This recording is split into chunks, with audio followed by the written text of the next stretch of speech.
शादीशुदा लोगों को एक बड़ी सीखने वाली कहानी पति पत्नी की। पति ने न जाने क्या किया था कि पति ने उस पर एक के बाद कहीं आरोप जड़ दिए। हमेशा हर समय शांति से संभालने वाली पत्नी भी इस बार इतनी शांत हो उठी थी कि उसने अपनी दोनों चप्पल निकालकर पति की ओर तेजी से फेंक दी।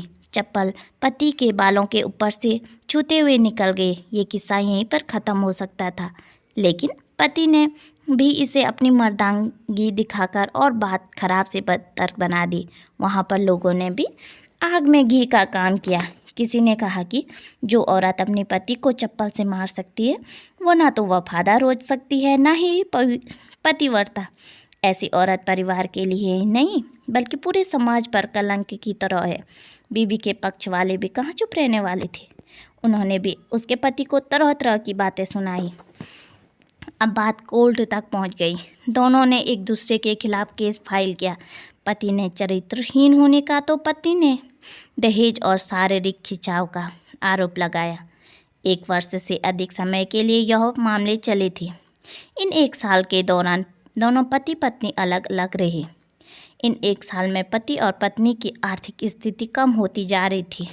साथ ही दोनों के समर्थक दल वालों को भी समय समय पर पैसे चाहिए होते थे और कोई भी अपना हिस्सा लेने को पीछे नहीं रहता था। आखिरकार वही हुआ जो सब चाहते थे, डाइवोर्स। शायद ये एक इत्तेफाक ही था कि इस खुशी को मनाने के लिए दोनों पक्षों के लोग एक ही चाय की टपरी पर बैठे आमने सामने। इत्तेफाक इसलिए क्योंकि ज़्यादातर लोग जो एक दूसरे के विरोध पक्ष को समर्थन कर रहे थे वे एक दूसरे को अच्छे से जानते भी नहीं थे। पति पत्नी भी इनसे दूर एक दूसरे के सामने बैठे।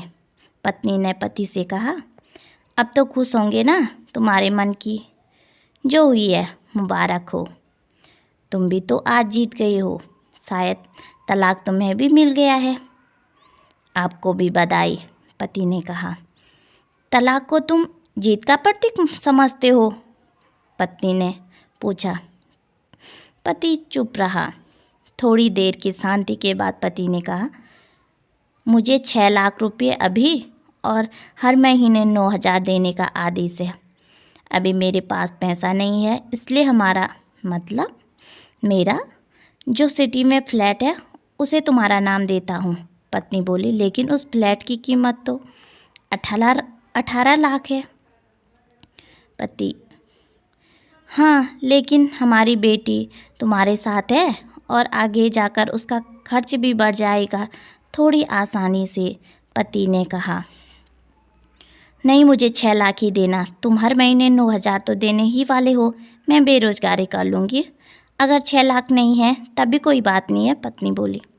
दोनों फिर शांत हो गए।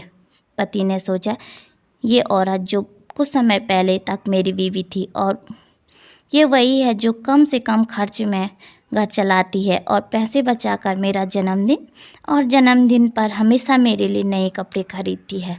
कभी बीमार भी हो जाते तो ये अपने बचे हुए पैसों से इलाज करवाती। मेरी हिम्मत ही मारी गई थी। मैंने ही झूठ बोल के बहुत बड़ा दोष अपने ऊपर ले लिया है। पति ने मौन तोड़ते हुए कहा, अब तुम्हारे कमर का दर्द कैसा है? ज़्यादा तकलीफ तो नहीं होती है?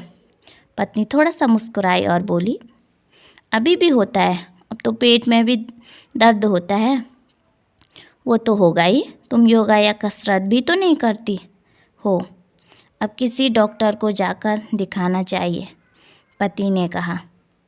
पत्नी की आंखों में आंसू आ गए और बोली, अरे मेरे चरित्र पर सवाल नहीं उठाते थे तो ये स्थिति आती ही नहीं।